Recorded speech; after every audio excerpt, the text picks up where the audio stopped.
The TAILS program stands for Teaching Animals and Inmates Life Skills. It's an 8-week program that we offer to the inmates. We get dogs from the shelter that no one wants. Sometimes this is not through any fault of their own. They may have not been socialized, they may be emaciated, in poor health. So we take these dogs, we test them for aggression. If they pass our test and we think they're a good candidate for the program, we bring them in, we train them for 8 weeks in all things that they need: walking on a leash, sit, stay, potty training. We nurse them back to health. We find a home for them, get them adopted so they do not have to go back to the shelter, and we start all over again in 8 weeks and get a new group.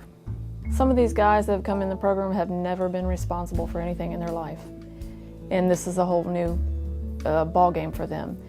To take care of these animals, it's a 24-hour job. They live in the dorm with the guys. They sleep in a kennel right next to them.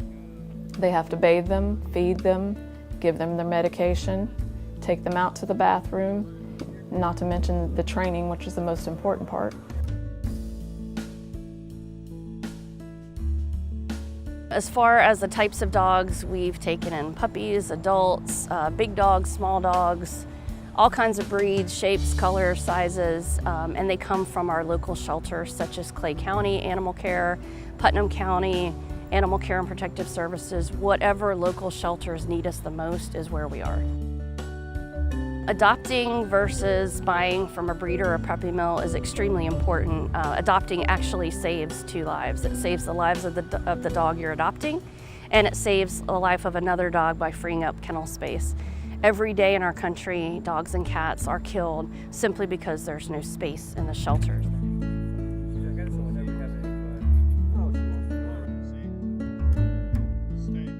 By us taking these dogs that have these issues, they're very easily fixed. And if they stay in the shelter, they're going to be put down eventually because no one wants these dogs. All right, let's go ahead and do a controlled walk. We're very proud to say that all the dogs that have been through and graduated from our program have all been either adopted or fostered. None have gone back to the shelters. We intend to keep it that way. Just having an animal in the dorm with them, they have no physical contact for a year while they're here. The animal is the only physical contact they can have. It just changes their whole mentality, you know, just to be able to pet a dog.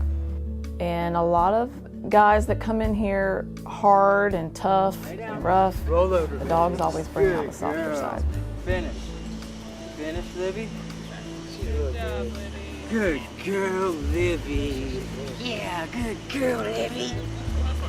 Good girl, Mama. In this kind of environment, the guys have a lot of issues with each other, and they don't want another inmate telling them what to do. But the dogs brought them together. Good job, Taffy. If there's a story out there with a dog attack or a fatality and it involves a dog that looks even remotely like a pit bull, they're going to cover it. The media will cover it 200 plus more times than if it's any other type of dog. Just yesterday we had a dog that adopters backed out on because the neighbors said she looked too much like a pit bull and they were worried about their kids. You know, I sent them a picture of my pit bull with 30 kindergartners. She teaches kindergartners dog safety with me. People are too quick, they judge a book by its cover, and that goes for dogs and for people too. And what we try to do is we go in, we treat every trainer or handler as an individual. We don't look at what they did in the past. I don't even know, and I don't want to know why they're there, because that doesn't matter at this point. What matters is how they treat the dogs and how we can help them be productive members of society. Same with the dogs. A lot of them come to us with behavior issues. It's not their fault, it's their humans failing them. But instead of judging them based on their behavioral issues, let's fix it. Let's fix it, let's work together, and you can see the bond between the two of them. They're both getting a second chance at life. These dogs don't judge them. Everyone else judges them for what they've done. The dogs love them unconditionally. The dogs don't have any idea what they've done in the past. They accept them just the way they are. And sometimes That's the only time they've been accepted. So they form strong bonds with these dogs. So graduation day is bittersweet. They're happy to see them go home, but they're also very emotional to say goodbye. Some of the guys in the program have written letters while being in the program and after they get out. I came to this place full of hate and resentment. I've lost everyone and everything I ever had, several times over. Why, Lord, am I here?